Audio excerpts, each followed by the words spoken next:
नमस्कार. श्री स्वामी समर्थ. तुमच्या घरातील मुले शिकूनही अजूनही त्यांना नोकरी मिळत नाही का? तुमच्या घरात सतत कोणीतरी आजारी आहे का? तुमच्या मुलांना व्यसनं आहेत का? तुमची मुलं उद्धट, तापट आणि रागीट आहेत का? तर बघा, त्याच्यावर मी एक छान असा उपाय घेऊन आले आहे. तो उपाय काय आहे चला जाणून घेऊया. पण त्याआधी जे कोणी ताई आणि दादा हा व्हिडिओ बघत आहेत त्यांचा दिवस आनंदात जाओ, त्यांच्या सर्व चांगली इच्छा स्वामी महाराज लवकरच पूर्ण करून हीच त्यांच्या चरणी प्रार्थना करते. तर नमस्कार, रामकृष्ण हरी मंडळी, श्री स्वामी समर्थ.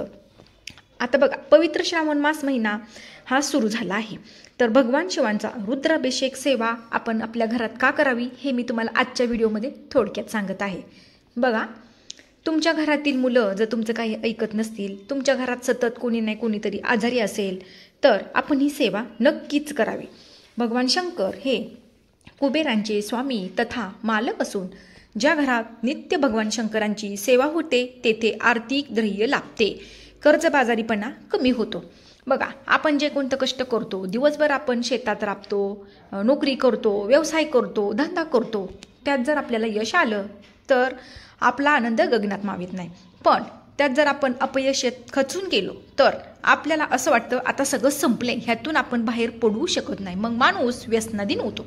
त्यासाठी बघा, हा उपाय खूप खूप जबरदस्त आहे, तुम्ही नक्की करून बघा.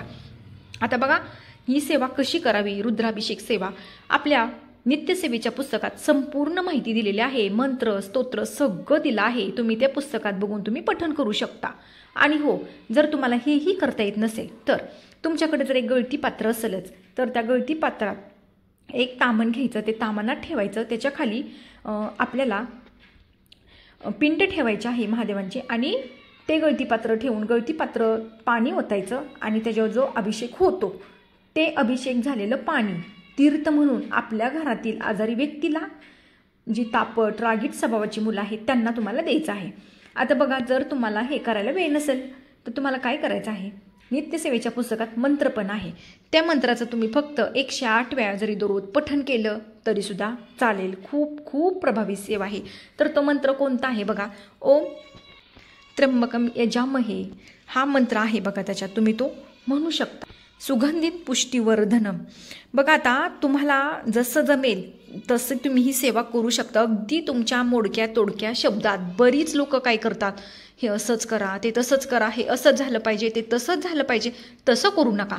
तुम्हाला जशी जमेल तशी तुम्ही सेवा करा. कोणताच देव तुम्हाला असं का केलं, हे असं का म्हणला, शब्द चुकीचं का वापरला, असं कधीच कुठला देव म्हणणार नाही. बघा, एखादं लहान मूल ज्यावेळेस बोलतं, ते बोबडं बोलतं, तर त्याला किती आनंद होतो, की आईला वाटतं की हे बाळ माझं आत्ताच बोलते, किती छान बोलते, त्याचं किती कौतुक करते.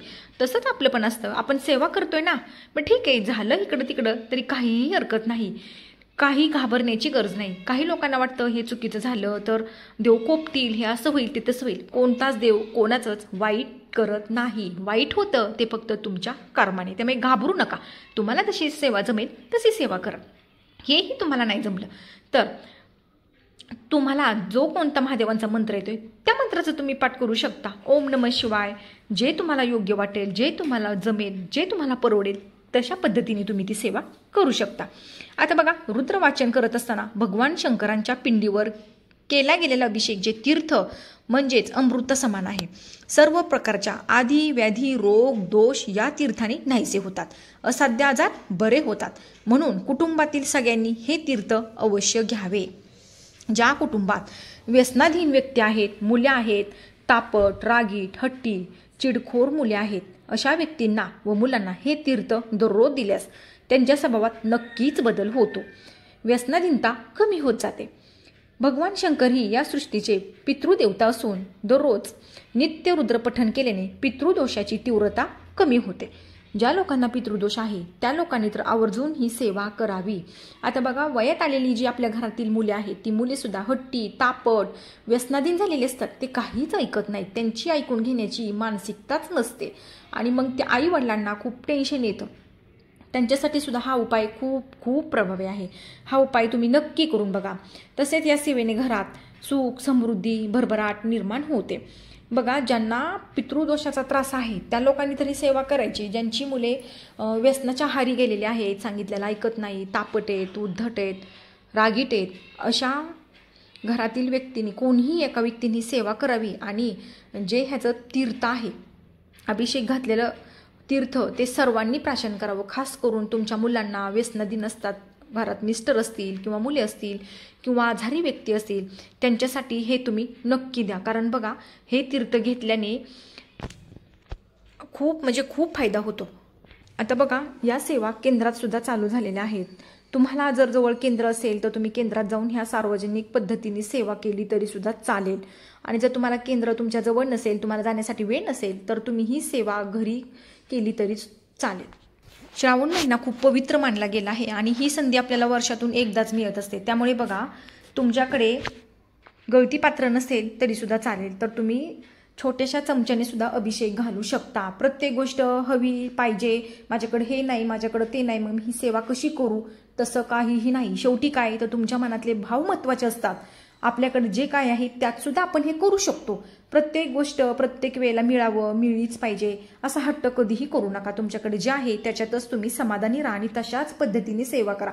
शेवटी काय तर देवाला आपले मनातील भाव महत्त्वाचे असतात. त्यांना मनापासून केलेली सेवा आवडत असते आणि ती त्यांच्यापर्यंत पोहोचत असते. तर हा होता छोटासा व्हिडिओ. आवडल्यास लाईक, शेअर आणि सबस्क्राईब करा. तोपर्यंत तुम्हा सर्वांना श्री स्वामी समर्थ.